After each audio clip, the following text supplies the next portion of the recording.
शेतकऱ्याच्या पोराला पोरी द्या. कारण अलीकडे शेतकरीच म्हणतोय की आम्ही आमची मुलगी शेतीवाल्याला देणार नाही.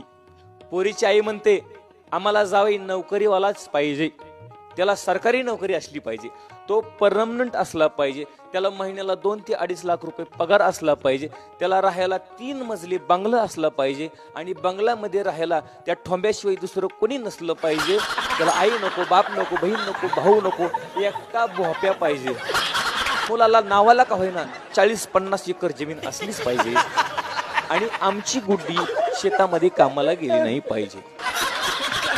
मग काय 50-60 एकर शेती त्याच्यामध्ये तुमची समाधी मंदिर उभं करायची का तुमचे खडगे बांधायचे? कशाला पाहिजे मग तुम्हाला 40-50 एकर जमीन? अरे सुखाचे दिवस जर आणायचे असतील ना तर कष्ट करण्याची प्रवृत्ती ठेवा. शेतकऱ्या